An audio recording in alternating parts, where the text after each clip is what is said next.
Hello and welcome back दोस्तों। तो illustration number 28 जिसके बारे में हम प्रीवियस सेशन में डिस्कशन कर रहे थे उसको हम कंटिन्यू करते हैं अभी। और बेसिकली यहाँ पे जो हेडिंग दे रखा है ना, accounting for assets at FVOCI, इसको आप कट कर लीजिएगा। ये हेडिंग यहाँ पे इररिलेवेंट है।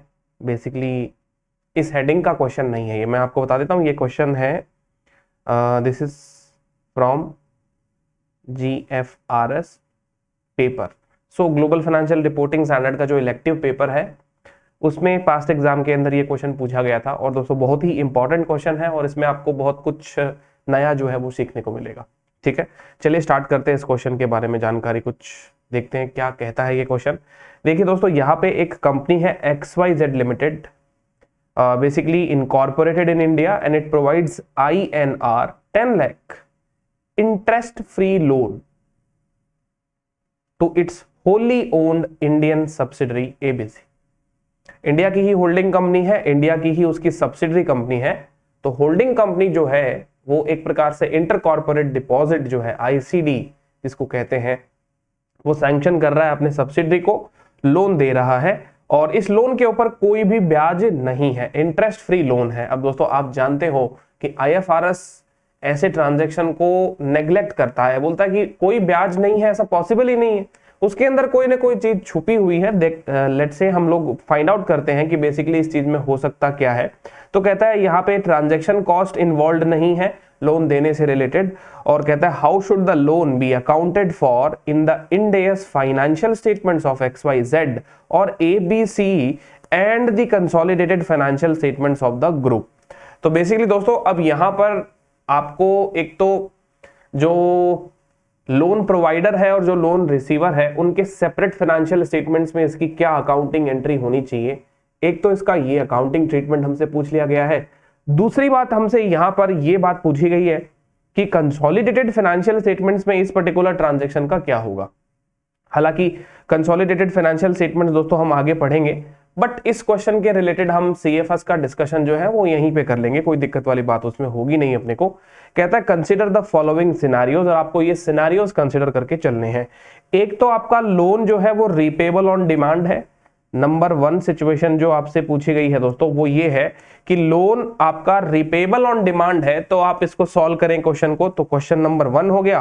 क्वेश्चन नंबर 2 यहां पे हो जाता है फिर कि लोन रीपेबल आफ्टर 3 इयर्स, 3 साल बाद में लोन के रीपेमेंट होगा।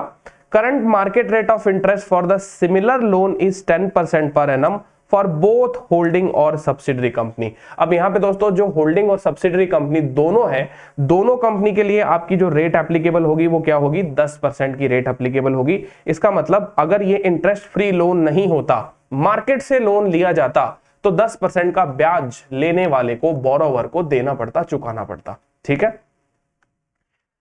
थर्ड क्वेश्चन कहता है loan is repayable when the ABC has funds to repay the loan. मतलब लोन की रीपेमेंट तभी होगी जब ABC कंपनी के पास में फंड्स अवेलेबल होंगे। तो ये 3 सिनारियो हमको अवेलेबल करा दिए गए हैं दोस्तों, और तीनों सिनारियो में हमको इस क्वेश्चन को क्या करना है, सॉल्व करना है। तो चलिए सबसे पहले हम यहां पे क्या कर लेते हैं। तो दोस्तों यहाँ पे केस नंबर फर्स्ट जो है वो हम लोग यहाँ पे सॉल्व करते हैं। केस फर्स्ट में जो बात हमको बताई गई है वो ये है कि आपका जो लोन है वो रीपेबल ऑन डिमांड है। If the loan is repayable on demand, ठीक है, if the loan is repayable on demand. तो दोस्तों आपको यहां पे मैं बताना चाहूंगा सबसे इंपॉर्टेंट चीज कि हमारा एक अकाउंटिंग स्टैंडर्ड आएगा आगे, इंड AS 113। इंड AS 113 जो है वो फेयर वैल्यू से रिलेटेड अकाउंटिंग स्टैंडर्ड है दोस्तों।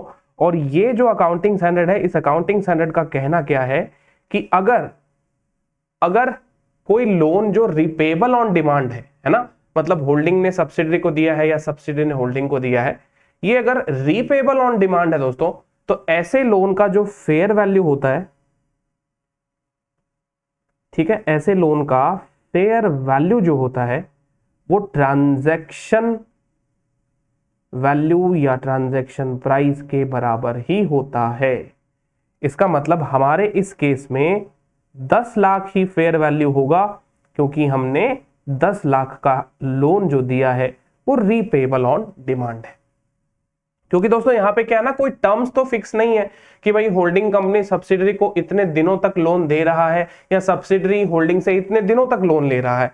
कोई टर्म, कोई मैच्योरिटी फिक्स है नहीं। जब भी जो लेंडर है वो कहेगा कि भाई लाओ हमको हमारा पैसा वापस दो, आपको वो पैसा वापस देना पड़ेगा। और दोस्तों अगर बैलेंस शीट की बात करें क्लासिफिकेशन पॉइंट ऑफ व्यू से, तो ऐसे लोन आपके हमेशा करंट लायबिलिटी में क्लासिफाई किए जाएंगे, क्योंकि ये रीपेबल ऑन डिमांड फीचर है ना। रीपेबल ऑन डिमांड फीचर इसके अंदर आ गया, इसका मतलब दोस्तों ये कभी नॉन करंट हो ही नहीं सकता। भले ही चाहे होल्डिंग कंपनी ने उसको 1 साल से ज्यादा तक ग्रांट करके रखा हो, बट वो आपका कभी भी नॉन करंट नहीं हो सकता, क्योंकि इसमें फीचर ही क्या है, रीपेबल ऑन डिमांड वाला है। यानी जब कहेंगे तब आपको पैसा देना पड़ेगा। इसका मतलब दोस्तों ऐसे लोन का जो फेयर वैल्यू होता है वो उसके ट्रांजैक्शन प्राइस के बराबर ही होता है। और इंड AS 109 का कहना है कि जब भी अपन फाइनेंशियल इंस्ट्रूमेंट्स को इनिशियली रिकॉग्नाइज करते हैं तो उसको हम लोग किस पे रिकॉग्नाइज करेंगे, फेयर वैल्यू पे रिकॉग्नाइज करेंगे। तो दोस्तों दोनों बुक्स में हमको इसकी जर्नल एंट्री पास करनी है, होल्डिंग के बुक्स में भी और सब्सिडरी के बुक्स में भी। तो यहाँ पे अपन क्या कर लेते हैं, स्प्लिट कर लेते हैं पेज को। यहाँ पे एक लाइन खींच लीजिए आप यहाँ पे,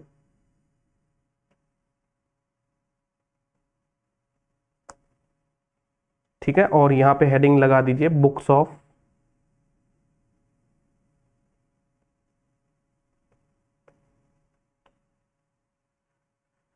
होल्डिंग कंपनी, जिसका नाम है XYZ और ABC कंपनी है सब्सिडरी। ठीक है, बुक्स ऑफ XYZ और बुक्स ऑफ ABC लिमिटेड। ठीक है ना। अब XYZ ने लोन दिया तो लोन देने की एंट्री क्या होगी, ये फाइनेंशियल एसेट बुक करेगा, that is loans and advances. 2 कौन से कंपनी को दिया जा रहा है, ABC लिमिटेड। ठीक है, अकाउंट डेबिट टू बैंक। तो 10 लाख का लोन दे दिया हमने, हम 10 लाख से ये एंट्री पास कर देंगे। अब रही बात ABC लिमिटेड की, तो ABC को ये पैसा मिल गया तो वो एंट्री पास करेगा बैंक अकाउंट डेबिट। ठीक है, bank account debit to loan from, इसको लोन कहां से मिला है, XYZ अपने पेरेंट कंपनी से लोन मिला है, तो 10 लाख रुपए से ये लोन के रिसिप्ट की एंट्री पास करेगा। अब सिंस ये कहा गया है क्वेश्चन में कि इसके ऊपर इंटरेस्ट नहीं दिया जा रहा या इंटरेस्ट नहीं लिया जा रहा, तो अगर कंसोलिडेशन की बात करें दोस्तों, तो एट कंसोलिडेशन लेवल ये लोन लेना और देना आपस में नॉक ऑफ हो जाएगा। क्योंकि कंसोलिडेशन का मतलब क्या होता है, 2 एंटिटी, जो ग्रुप एंटिटीज है दोस्तों, वो ग्रुप एंटिटीज मिलकर अगर अपना एक सिंगल फाइनेंशियल स्टेटमेंट्स बनाएंगे, तो कहने का मतलब XYZ प्लस ABC जब इनके सिंगल फाइनेंशियल स्टेटमेंट्स बनेंगे तो ना तो लोन दिया गया ना लोन लिया गया, क्योंकि दोनों सेम ही तो एंटिटी हैं। सिंगल इकोनॉमिक एंटिटी मानते हुए हम लोग कंसोलिडेशन करते हैं। तो अगर कंसोलिडेशन के इंपैक्ट की बात किया जाए तो यहां पर मैं लिख देता हूं, एट कंसोलिडेटेड लेवल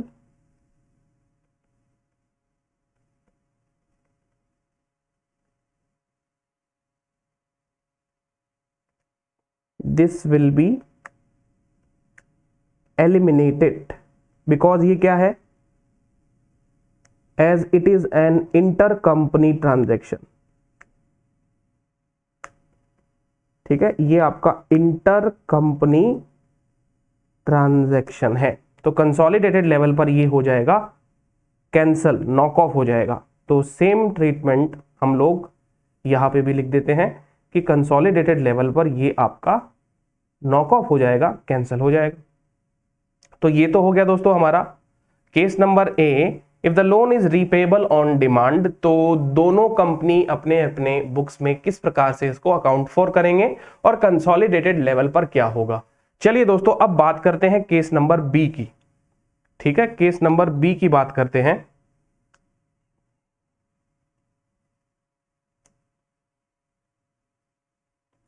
तो यहां पे मैं लिख देता हूं केस बी।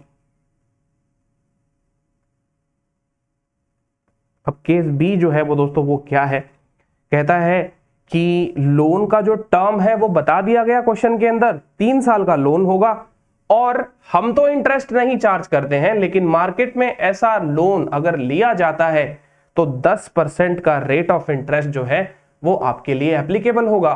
तो दोस्तों अब यहां पर फेयर वैल्यू जो है वो सेम नहीं होगी।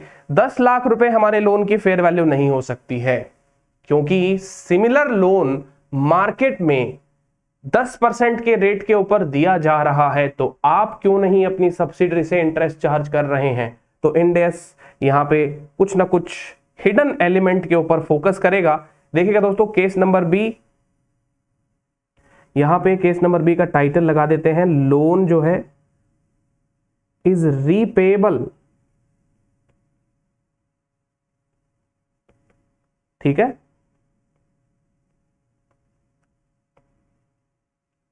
आफ्टर 3 ईयर्स, 3 साल बाद हमारा लोन जो है वो रीपेबल है। तो अब ऐसी कंडीशन में हमें क्या करना चाहिए। ऐसी कंडीशन में सबसे पहले तो आप ये देखिए कि सिमिलर इंस्ट्रूमेंट मार्केट में कितनी रेट से अवेलेबल है।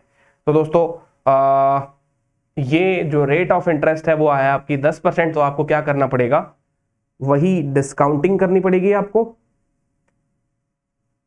t इक्वल्स टू 0 पे आपको वैल्यू ढूंढनी है कि आपने लोन जो दिया है उसकी सही कीमत क्या है।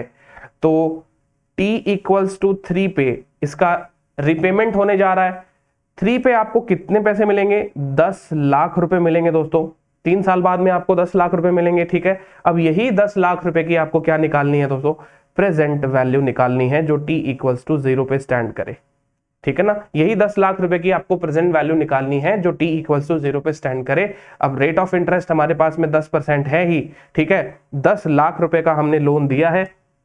तो चलिए, कोई फैक्टर वगैरह दिए हैं क्वेश्चन के अंदर, फैक्टर क्वेश्चन में नहीं दिए, तो चलो हम ही कैलकुलेटर से फैक्टर जो है वो कैलकुलेट कर लेते हैं।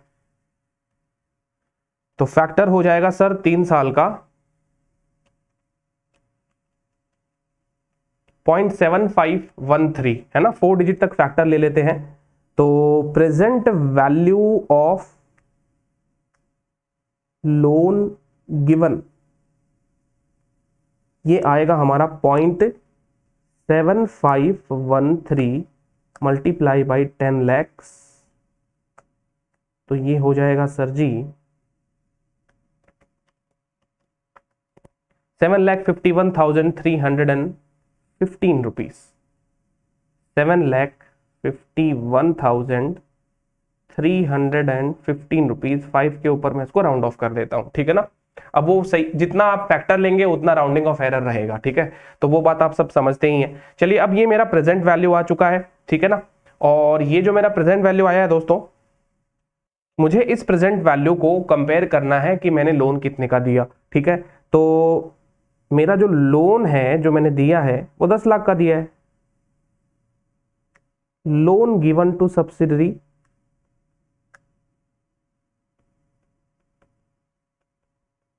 ठीक है, वो है 10 लाख रुपए का। अब यहां पर जो डिफरेंस आ रहा है ये किस बात का डिफरेंस है, 10 लाख में से ये 751,315 माइनस कर देंगे तो ये डिफरेंस आ रहा है 248,685। तो अभी हमने क्या किया था, एक क्वेश्चन किया था दोस्तों पिछले सेशन के अंदर, जहां पे मैंने आपको बताया था कि वो डिफरेंस आपका राइट ऑफ यूज है। अब यहां पे होल्डिंग ने सब्सिडरी को दिया है, तो होल्डिंग के लिए ये डिफरेंस क्या है, ये जो डिफरेंस आया है, ये डिफरेंस जो है होल्डिंग के लिए, तो इसे हम क्या कहेंगे, दैट मीन्स जिसने लोन दिया है, और सब्सिडरी के लिए इसको क्या कहा जाएगा। ठीक है ना, सब्सिडरी के लिए इसको क्या कहा जाएगा, होल्डिंग के लिए हम इसको क्या कहेंगे, सब्सिडरी के लिए इसको क्या कहेंगे। ये बात हमारे लिए बहुत इंपॉर्टेंट है, क्योंकि दोस्तों आपको पता है ना कि जो 3 साल बाद में आपको 10 लाख रुपए मिलेंगे उसकी प्रेजेंट वैल्यू आज 7 लाख समथिंग है, और आप जानते हो ये इंटरेस्ट फ्री लोन है। तो अगर हम इसकी अकाउंटिंग की बात करें, दोनों कंपनी के बुक्स में अगर अपन इसकी अकाउंटिंग की बात करें, तो देखिएगा दोस्तों यहां पे इसकी अकाउंटिंग जो है वो क्या होगी,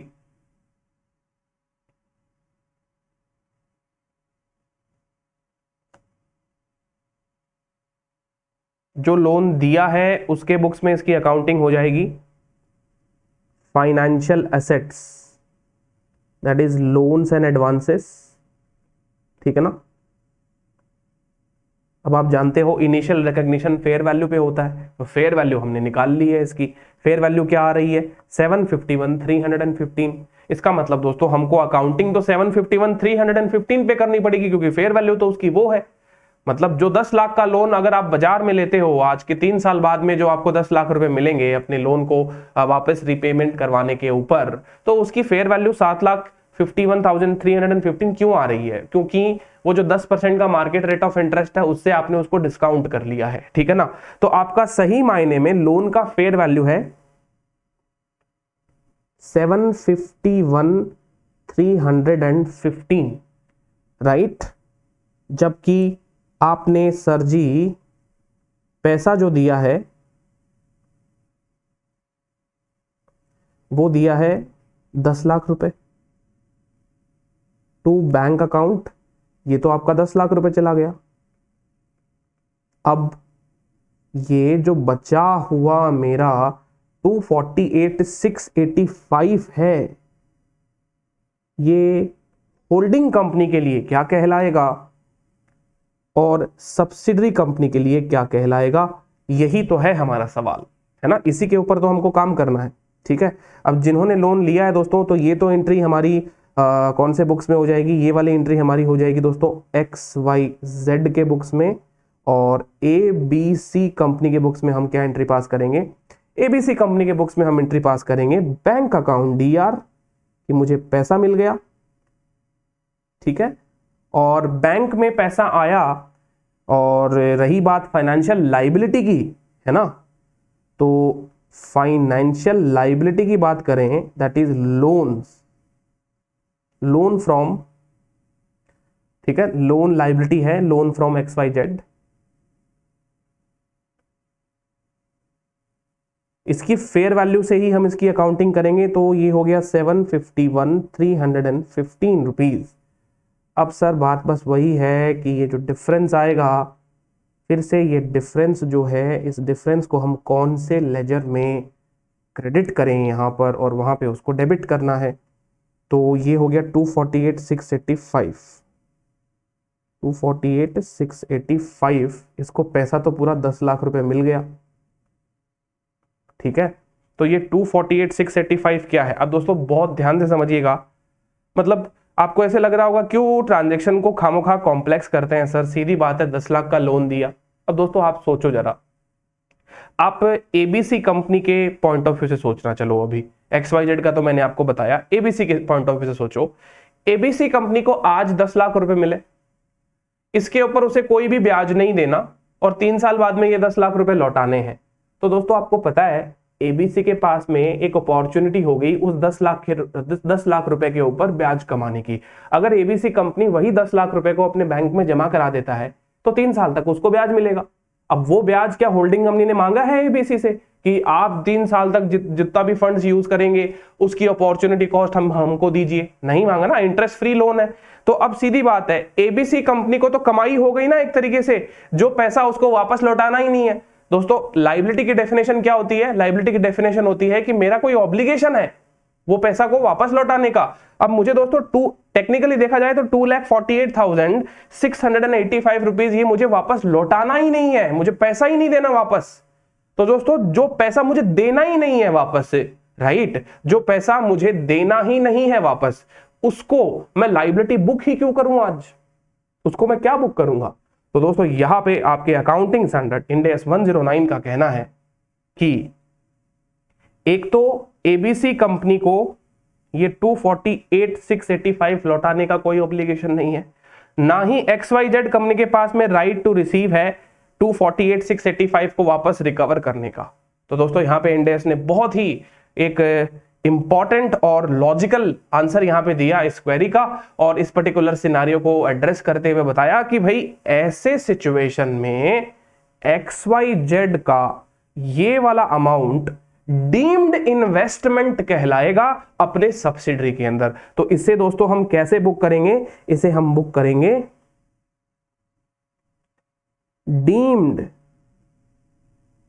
इन्वेस्टमेंट, क्योंकि ये मेरा पैसा सब्सिडरी में इन्वेस्ट हो गया, क्योंकि सब्सिडरी से मेरे को ये वापस तो लेना है नहीं, अब मैंने तो ये पैसा सब्सिडरी को दे दिया और मैं अब इसको वापस नहीं रिकवर कर रहा, तो एक तरीके से दोस्तों ये पैसा मेरा सब्सिडरी में इन्वेस्ट हो गया, राइट। अगर सब्सिडरी को लोन नहीं देता तो ये पैसा मेरे बुक्स में रहता, मैं मेरे बैंक में जमा कराता, मुझे मेरे उसके जमा कराए गए पैसे के ऊपर इनकम होती, तो ये मेरा होता। बट अब मैंने सब्सिडरी को दे दिया ये पैसा और मुझे ये वापस नहीं मिलने वाला। अब इस डिफरेंस का क्या करना है, तो स्टैंडर्ड कहता है ये आपका कहलाएगा डीम्ड इन्वेस्टमेंट इन ABC, और यहां पे ये कहलाएगा कैपिटल कॉन्ट्रीब्यूशन,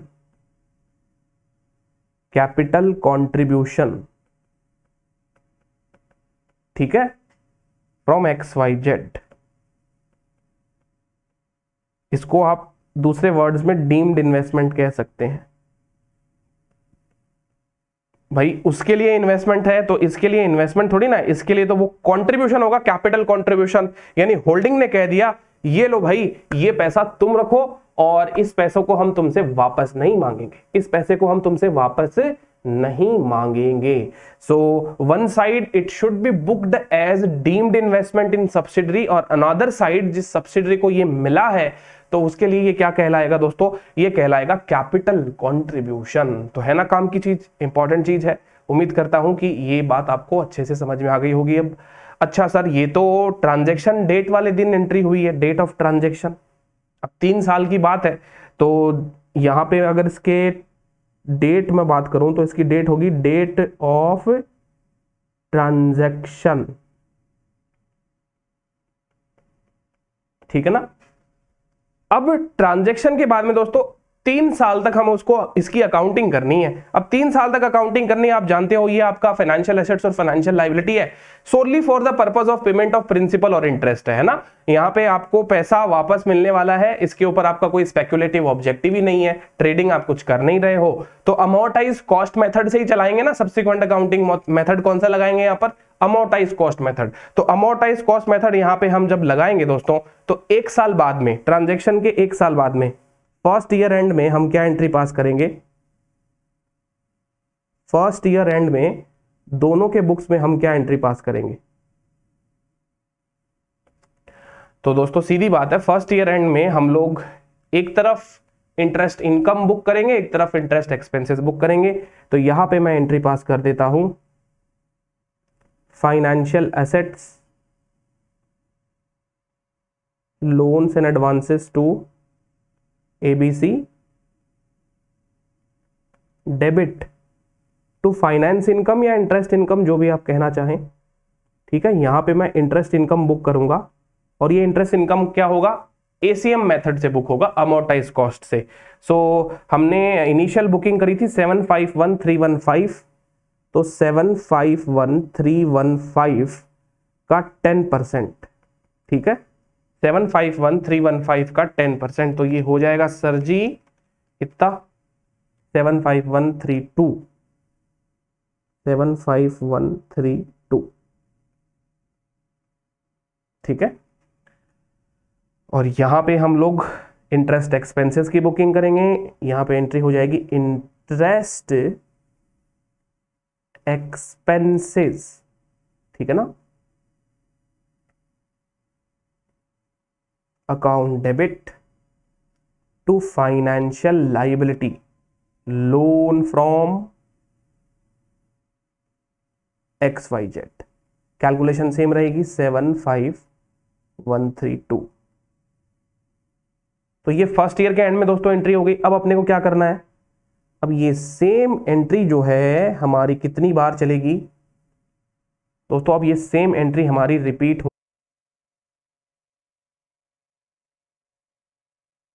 हाँ जी। तो ये फर्स्ट ईयर के एंड में जो हमारी एंट्री हुई है, अब यही एंट्री हमारी सेकेंड ईयर के एंड में होगी, अमाउंट चेंज हो जाएगा इसका,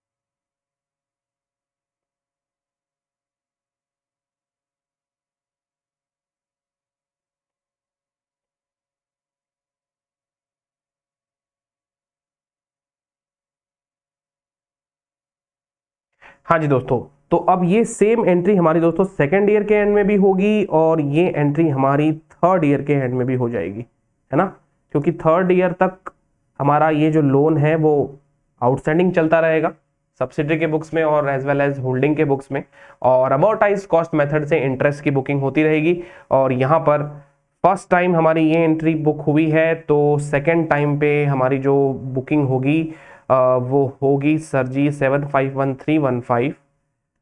कैलकुलेशन टेबल हमने बनाई नहीं है, छोटी सी क्वेश्चन है तो टेबल बनाने की जरूरत नहीं है। 751315 प्लस पहला वाला जो इंटरेस्ट है वो अक्यूमुलेट हो गया हमारा, तो दैट इज 75132। ठीक है, इसके ऊपर अब हम लोग 10% इंटरेस्ट निकालेंगे, ठीक है ना। तो ये आपका कितना हो गया 751315 प्लस 75132, तो ये टोटल होता है 826447, 826447। तो इसका 10% हो जाएगा यहाँ पे 8265 कर लीजिए, ठीक है। ये हमारा यहाँ पे इंटरेस्ट इनकम बुक हो जाएगा, यहाँ पे खर्चा बुक हो जाएगा, ठीक है ना। और अब तीसरा साल लास्ट है, अब आपको पता है तीसरे साल में इसकी वैल्यू कितनी होनी चाहिए, इसकी वैल्यू 10 लाख होनी चाहिए। इंटरेस्ट राउंड ऑफ करेंगे यहाँ पे आप सब लोग, तो जो भी बैलेंसिंग फिगर आ रहा है वो इंटरेस्ट आ रहा है, कैलकुलेशन करेंगे तो थोड़ा बहुत डिफरेंस हो सकता है। तो थर्ड ईयर के एंड में आप बैलेंसिंग फिगर में अपना इंटरेस्ट जो है वो बुक कर लीजिए। थर्ड ईयर में आपका ये हो जाएगा sir 826447 plus 8265 minus 10 lakh. Third year का जो आपका इंटरेस्ट है वो आएगा 90908, 90908, ठीक है ना। ये लीजिए, यहां पर थर्ड ईयर का इंटरेस्ट हमने बुक कर लिया। अगर कैलकुलेशन से हम करते तो ये आता आपका 826447 प्लस पिछली बार का जो इंटरेस्ट था 82645, ठीक है ना। 3 साल का था इसलिए हमने अमोर्टाइज कॉस्ट टेबल नहीं बनाई है दोस्तों। अगर ड्यूरेशन ज्यादा रहती है तो टेबल बना लेना चाहिए ताकि वहां से नंबर कॉपी हो सके। और ये हो जाएगा आपका 826447 प्लस 82645, 909092, 909092, ठीक है। तो इसका आप 10% निकालेंगे तो ये आता 90909। अब ये हमारा आ रहा है 90908। तो बेसिकली कोई दिक्कत वाली बात नहीं है दोस्तों, ये थोड़ा सा राउंडिंग ऑफ एरर है, इस इतना तो होता ही है ना, इससे ज़्यादा भी हो सकता है, डिपेंड करता है कि अपन ने प्रेजेंट वैल्यू फैक्टर किस हिसाब से लिया है।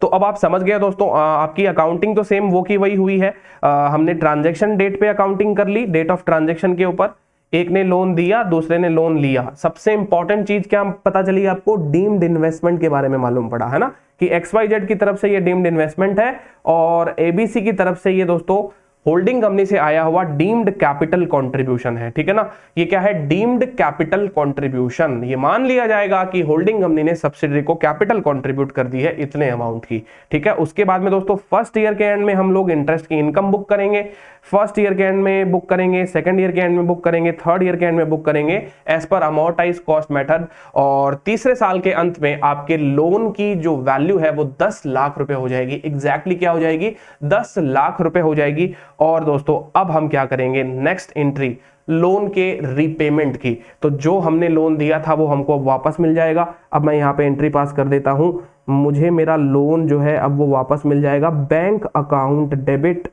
टू फाइनेंशियल एसेट्स, ठीक है ना। लोन्स एंड एडवांसेस, जो मैंने 10 लाख रुपए का लोन दिया था वो मुझे अब वापस मिल जाएगा, ठीक है।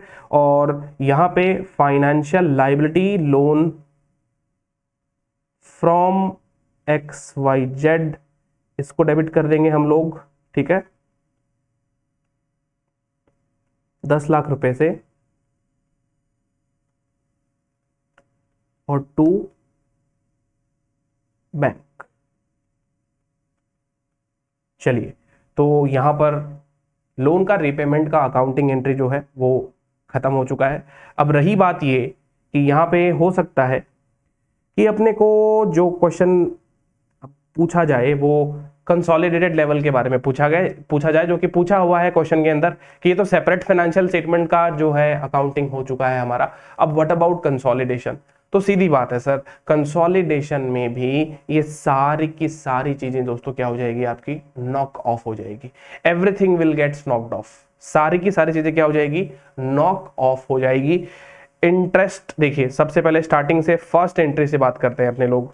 फर्स्ट एंट्री में क्या क्या नॉक ऑफ हो जाएगा, आपने लोन दिया, लोन लिया, ठीक है, आपका इन्वेस्टमेंट, उसका कैपिटल कंट्रीब्यूशन, आपका बैंक गया, उसके पास पे बैंक आया, तो हर चीज क्या हो रही है, कंप्लीटली नॉक्ड ऑफ हो जा रही है फर्स्ट एंट्री में।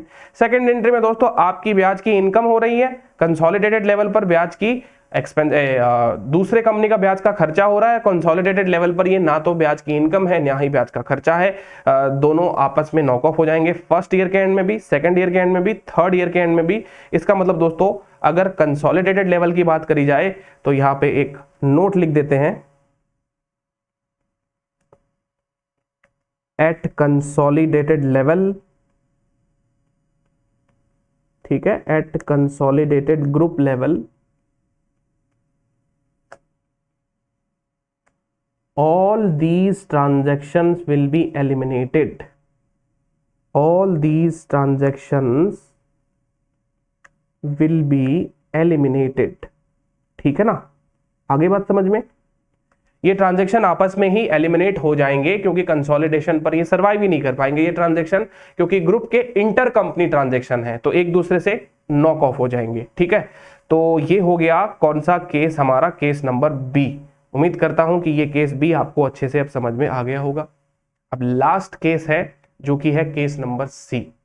दोस्तों केस नंबर सी जो है वो कहता है कि भैया loan is repayable when ABC has funds to repay the loan. ये कौन सी बात हुई सर, पहले वाले में समझ में आ रहा है लोन रिपेबल ऑन डिमांड है, जब मांगेंगे तब मिल जाएगा। दूसरे वाले में समझ में आ रहा है कि 3 साल का ड्यूरेशन है। तीसरा वाला कह रहा है कि loan is repayable when ABC has funds to repay the loan. अब मेरे पास में पैसा होगा तो मैं पेमेंट करूंगा, अदरवाइज नहीं करूंगा। तो दोस्तों इस प्रकार के जो लोन होते हैं इनको हम रिपेबल ऑन डिमांड का दर्जा नहीं दे सकते, है ना, इनको हम लोग रिपेबल ऑन डिमांड नहीं कह सकते क्योंकि आपको मना कर देगा वो कि भाई मेरे पास तो पैसा नहीं है अभी, मैं कैसे वापस लौटा दूं। इसलिए दोस्तों रिपेबल ऑन डिमांड का इसमें फीचर है नहीं, टर्म्स इसके अंदर फिक्स नहीं है। अब क्या करें ऐसे केस के अंदर, तो दोस्तों ऐसे केस को कर लीजिए आप इंपॉर्टेंट मार्क, और इसका आंसर जो है वो दो ऐसा होगा कि ये इंड एस कहता है कि इस प्रकार के अरेंजमेंट को आपको प्रॉपरली डॉक्यूमेंटेड करना पड़ेगा और ऐसा नहीं चलेगा कि भाई पैसा होगा तो वापस देंगे। तो इसके लिए आपको क्या करना है, इसकी फेयर वैल्यू ढूंढनी है ना, इसकी फेयर वैल्यू हमको ढूंढनी है, फेयर वैल्यू कैलकुलेट करनी है। अब दोस्तों ये जो फेयर वैल्यू कैलकुलेट होगी इसके लिए आपको इसकी मैच्योरिटी पीरियड है ना उसको एस्टिमेट करना पड़ेगा। तो आप इसकी मैच्योरिटी पीरियड का एस्टिमेशन लेंगे और एस्टिमेशन लेने के बाद में सेम वैसा का वैसा काम करेंगे जैसा हमने केस नंबर बी में किया था। Is that clear to everyone? क्या ये बात आपको समझ में आई? देखिए वापस रिपीट करता हूं, लोन रीपेबल अगर ऐसे है कि जब आपके पास में पैसा हो तब दे देना, तो ऐसे कंडीशन में दोस्तों ये आपको कहते हैं ना कि ऐसे ट्रांजैक्शन आईएफआरएस में प्रोहिबिटेड है, ऐसे नहीं कर सकते हम सब कि पैसा हो तब वापस लौटा देना। आपको उस लोन को कैसे डॉक्यूमेंट करना पड़ेगा, वो इंटर कॉर्पोरेट डिपॉजिट को आपको कैसे डॉक्यूमेंट करना पड़ेगा ग्रुप के अंदर, आपको डॉक्यूमेंट ऐसे करना पड़ेगा कि आपको एक मैच्योरिटी पीरियड जो है वो कंसिडर करना पड़ेगा। मैच्योरिटी पीरियड बाद में बढ़ सकता है, घट भी सकता है, ये जरूरी नहीं कि जो मैच्योरिटी पीरियड आपने एस्टिमेट किया है उसमें ही पैसा वापस आए, उससे बियॉन्ड भी आ सकता है, उससे कम भी आ सकता है, उसको अपन मॉडिफिकेशंस कहेंगे। वो मॉडिफिकेशन आगे जाके हम लोग इस अकाउंटिंग स्टैंडर्ड में कवर करेंगे।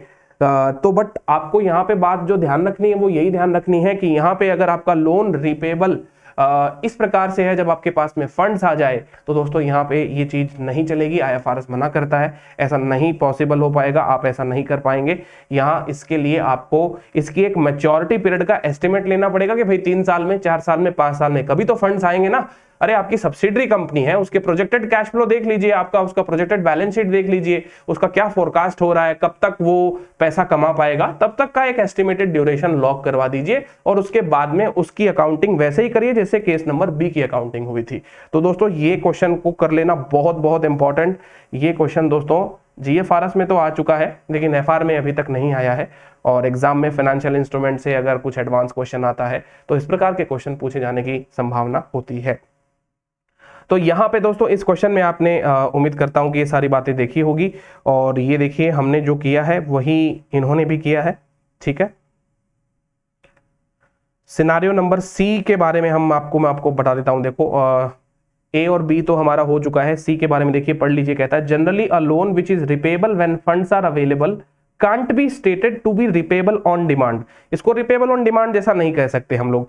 rather the entities need to estimate repayment date, यानी एंटिटी को रिपेमेंट डेट का एस्टिमेशन लगाना पड़ेगा कि भाई कब तक वापस लौटा दोगे, and determine its measurement accordingly। So if the loan is expected to be repaid in 3 years, its measurement will be the same as in scenario number B। अगर हम मान लेते हैं कि 3 साल में होगा तो B के जैसे ही इसका आंसर किया जाएगा। अब कहता है in the consolidated financial statement the loan और इंटरेस्ट इनकम और expenses will get knocked off as intra group transaction in all 3 scenarios, ठीक है ना। Hence the above accounting will not have any impact in the consolidated financial statements. कहा था ना CFS के level पर इसका कोई इंपैक्ट होगा ही नहीं, सब कुछ कैंसिल हो जाएगा। अच्छा, however if the loan is in foreign currency. अब दोस्तों ये वाली बात जो है इसको आप थोड़ा सा यहाँ पे होल्ड कर देना, क्योंकि हम लोग जब फॉरेन करेंसी वाला अकाउंटिंग स्टैंडर्ड पढ़ेंगे ना तो ये जो 3 लाइन आपकी लास्ट बचती है इसके बारे में मैं आपको कुछ बताऊंगा। अभी के लिए इस चीज को रहने दीजिए, क्योंकि फॉरेन करेंसी में जो फॉरेन एक्सचेंज का नुकसान होता है वो कभी भी एलिमिनेट नहीं हो सकता, क्योंकि वो एक्सचेंज जो है 2 कंट्री के बीच का वो ले जाता है। जैसे मान लो लोन लिया आपने यूएस डॉलर में, उस दिन रेट थी 70 और जब चुकाया तब 75 हो गई। तो दोस्तों ये जो 5 रुपए का नुकसान हुआ ये ग्रुप को नुकसान होता है और ये ग्रुप का नुकसान पीएनएल में रहता है। अधिक चर्चा इसके बारे में हम लोग इंड AS 21 में करेंगे। But as far as this accounting standard financial instrument is concern, उम्मीद करता हूं कि अब आपको ये क्वेश्चन 100% अच्छे तरीके से क्लियर हो गया होगा। अब मैं आपको दोस्तों दूसरे क्वेश्चन में ले आता हूं जो हमारा पेंडिंग रह गया था, वो था ये रहा इलस्ट्रेशन नंबर 23। सेम क्वेश्चन ही है, ये वैसा ही है, कुछ इस प्रकार का ही। कहता है देखिए share holder of company C provide C with financing in the form of loan notes to enable it to acquire investments in subsidiaries. तो जो शेयर होल्डर जो है कंपनी सी के, वो कंपनी सी को फाइनेंस प्रोवाइड कर रहे हैं इन the form of loan notes. Loan notes का मतलब वही है, लोन दिया गया है एक तरीके से, है ना। To enable to acquire investment in subsidiaries, ताकि वो इन्वेस्टमेंट कर सके सब्सिडरीज के अंदर। The loan notes will be redeemed solely out of dividends received from these subsidiaries. Basically ये जो लोन नोट्स है ना, इनका रिडम्पशन कैसे होगा? Solely out of dividend received from these subsidiaries, यानी सब्सिडरी से जब डिविडेंड मिलेगा ना तब जाकर इन लोन नोट्स का हम रिपेमेंट करेंगे। And became redeemable only when C has sufficient funds to do so. ठीक है, अब कहता है in this context sufficient funds refers only to dividend receipts from the subsidiaries. Analyse the initial measurement of loan notes. अब देखिए दोस्तों, loan notes हमारे company के लिए बात हो रही है। शेयर होल्डर्स तो इंडिविजुअल पर्सन है, उनके बुक्स के ऊपर इंड AS नहीं लगता, है ना। बात हो रही है कंपनी के लिए। अब कंपनी ने लोन जो है वो कहां से लिया है? अपने शेयर होल्डर से लोन लिया है। अब दोस्तों इस लोन को हम कैसे क्लासिफाई करें, हमारे फाइनेंशियल स्टेटमेंट में उसको कैसे हम प्रेजेंट करें? तो सीधी बात है, जब हमारे पास में वो डिविडेंड आएगा तब हम उनका रिपेमेंट करेंगे। इसका मतलब ये तो वही बात है ना, डिविडेंड पे निर्भरता आ चुकी है। अब यहाँ पे हम फाइनेंशियल लायबिलिटी को इनिशियली कैसे रिकॉग्नाइज करें?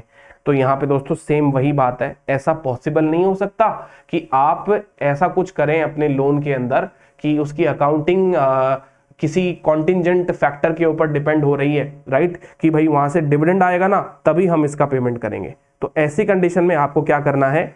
वही है, लोन का एक एस्टिमेटेड रीपेमेंट डेट है, उसको सोच के चलना है कि भाई कितने दिनों में आप वापस लौटा सकते हो मैक्सिमम।